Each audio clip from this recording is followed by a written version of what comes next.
Hello students, कैसे हो आप सब। तो बीएससी के लिए बहुत सारे वीडियोस दिए हुए यूट्यूब पे, फलाना ढिमकाना, कितनी जल्दी कोर्स पूरा हो जाएगा, एक दिन में कोर्स कैसे पूरे करें।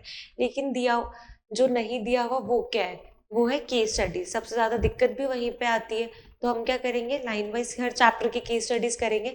मैं आपको कुछ यहाँ कराऊंगी, कुछ मैं आपको होमवर्क दूंगी जो आप मुझे यूट्यूब पे कमेंट में बताएंगे कि क्या आंसर है, और उसका अगर सही हुआ तो मैं थम्स अप दूंगी, और नहीं हुआ तो मैं बताऊंगी कि कैसे होता है। ठीक है, तो बिना टाइम वेस्ट के शुरू करते हैं और समझते हैं कि कैसे हम एग्जाम में केस स्टडी को लिखते हैं और कैसे हम इसको रीड करते हैं। क्योंकि मेन प्रॉब्लम तो वही है ना, रीड करना ही नहीं आता। तो क्या करो, अब आप क्या करते हो, पहले पूरी आपने केस स्टडी पढ़ी, फिर उसके बाद क्वेश्चन पे जाते हो। ऐसा नहीं होता, पहले क्वेश्चन पढ़ो कि पूछा क्या है। तो आपके दिमाग में ना एक अलग वो चलता रहेगा, एक अलग माइंडसेट चलेगा कि इसके क्या पूछा क्या है। वरना आप ये पूरा पढ़ लोगे, फिर ये पढ़ लोगे, फिर सोचते रहोगे कैरेक्टरिस्टिक्स क्या थी क्या थी क्या थी। तो ऐसे नहीं करना है।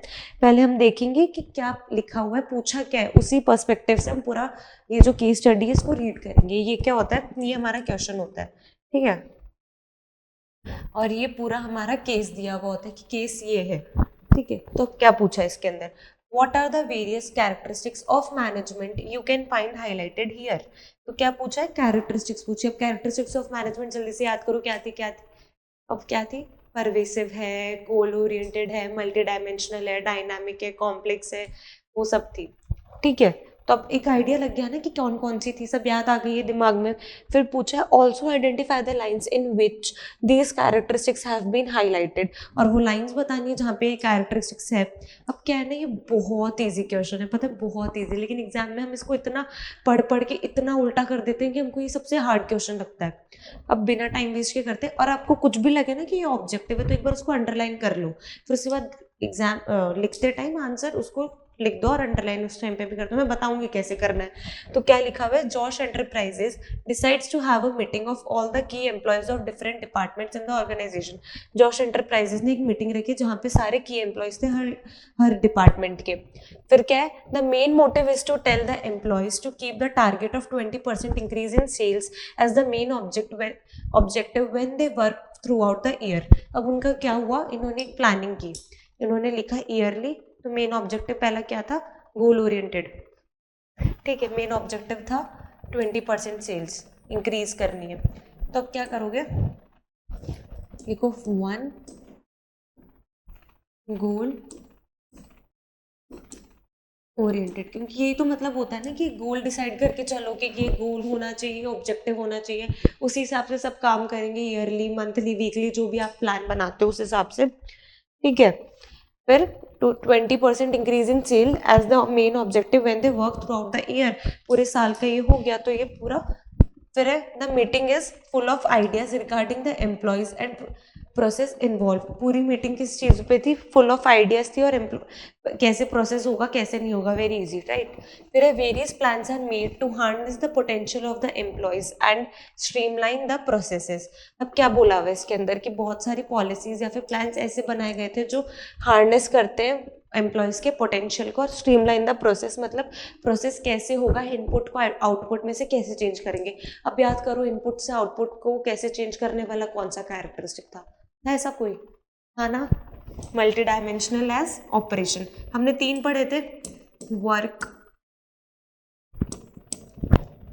पीपल और ऑपरेशन, राइट। तीन पढ़े थे ना। अब तीन में से दो तो है यहाँ, पीपल एंड ऑपरेशन। एम्प्लॉयज़ क्या है, एम्प्लॉयज़ पीपल ही तो है। एक कंपनी का सबसे बड़ा एसेट क्या होता है, उसके जो लोग हैं वहाँ काम करते हैं। अगर वही खुश नहीं होंगे तो आपका काम भी अच्छे से नहीं होगा। तो वही पीपल, एम्प्लॉयज़ को खुश रखना, उनके पोटेंशियल को हार्नेस करते रहना, और streamline the process. Streamline the process जो ऑपरेशन के अंदर आता है, इनपुट को आउटपुट पे से चेंज करना। तो दूसरा कैरेक्टरिस्टिक क्या हो गया, मल्टी डायमेंशनल। ठीक है, अब देखते हैं कोई थर्ड है या नहीं है। इतना पढ़ा। फिर है, however with the passage of a few days the external business environment checks the capability of the organization to adapt the situations। to adapt, ये adapt क्या है, चेंज करते रहना नेचर के वाइज, पढ़ा है ना हमने, नेचरली चेंज होते रहना, सिचुएशंस को अडाप्ट करना जल्दी से जल्दी, या फिर कोई प्लान बनाते रहना कि अगर ऐसा कुछ हो गया तो हमें ऐसा करना है।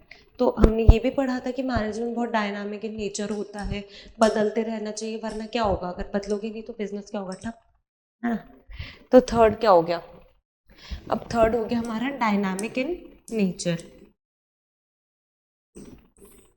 अब इसके आगे आप सारे वो लाइंस लिख दो जो जो उसने बोला था कि सारी लाइंस को आइडेंटिफाई करना है जिसमें एक कैरेक्टरिस्टिक्स भी हाईलाइट है। पहले पढ़ लेते हैं आगे, अगर एक लाइन में भी कुछ मिल जाए हमें कोई और characteristic. The company successfully comes out at the end of the year with flying colours, ठीक है। तो अब मेन चीज़ क्या है, आप क्या करते हो केस स्टडी के अंदर बहुत बड़ा बड़ा लिख के आते हो, उसकी कोई ज़रूरत ही नहीं होती। जितना पूछा उतना लिख के आओ, आपको मार्क्स मिलेंगे ना, इतना बड़ा बड़ा पढ़ने का एग्जामिनर के पास भी टाइम नहीं है। जितना पूछो उतना लिख के आओ, उतने में आपको नंबर मिल जाएंगे, लेकिन जो लिखा है वो सही लिख के आओ। तो अब हमने क्या किया, हमने गोल ओरिएंटेड फिर अंडरलाइन कर दिया, मल्टी डायमेंशनल फिर अंडरलाइन कर दिया, डायनामिक फिर अंडरलाइन कर दिया। अब क्या होगा, आपको ये सेंटेंस तो पूरे लिखने पड़ेंगे जिस जिस लाइंस में वो बोला गया, लेकिन क्या करो, जिस लाइंस के अंदर मेन जो चीज़ है उसको भी अंडरलाइन कर दो ताकि वो नज़र में आ जाए। जैसे मेन मोटिव क्या था, तो मेन मोटिव वो कर दो, is to tell the employees to keep the target of 20%, तो इसको अंडरलाइन कर दो सेल्स तक। फिर as the main objective when they work throughout the year, अब इसको अंडरलाइन करना है, करो, नहीं करना मत करो। फिर दूसरा क्या था, यहाँ से था various plans are made to harness the potential of the employees and streamline the process. तो harness the potential of employees से स्ट्रीमलाइन द प्रोसेस कर दो ताकि पता रहे कि हमने कहाँ से कैरेक्टरिस्टिक उठा के इसको डिफाइन किया। फिर क्या है, फिर ये रहा, however with the passage of a few days the external business environment checks the capability of the organization to adapt the situation। तो to adapt the situation को अंडरलाइन कर दो, इजी ना, इतना तो इजी है, हो गया, आंसर ही कंप्लीट हो गया। फिर अब ये थर्ड, ये है केस स्टडी नंबर 2, और ऊपर क्या लिखा हुआ है, डू इट टू योरसेल्फ। पहले स्क्रीनशॉट ले लो इसको फटाफट से, ले लिया होगा आई गेस। अब इस केस स्टडी के साथ आपको क्या करना है, वही करना है, पहले क्वेश्चन पढ़ो, फिर इसको पूरा रीड करो कि केस क्या दिया हुआ है और उसी हिसाब से आंसर करना है। तो आप नीचे कमेंट में आंसर कर दीजिएगा, जिनका सही होगा मैं उनको थम्स अप दे दूंगी और जिनका गलत होगा मैं उनको बताऊंगी कि क्या गलत है क्या नहीं है। और अब नेक्स्ट वीडियो में हमें क्या करना है, नेक्स्ट वीडियो में हम फिर से चैप्टर 1 की थोड़ी बहुत कैरेक्टरिस्टिक्स करेंगे, फिर हम चैप्टर 2 पे आएंगे, ऐसी लाइन वाइज हम सारी जो मेन इंपॉर्टेंट केस स्टडीज़ है जिनसे आपको थोड़ा आइडिया लगेगा कि एग्जाम में कैसे आएगा, हम वो सब कुछ कवर करेंगे, ठीक है। तब तक आपको ये करना है और आगे पढ़ना है, ठीक है। Thank you.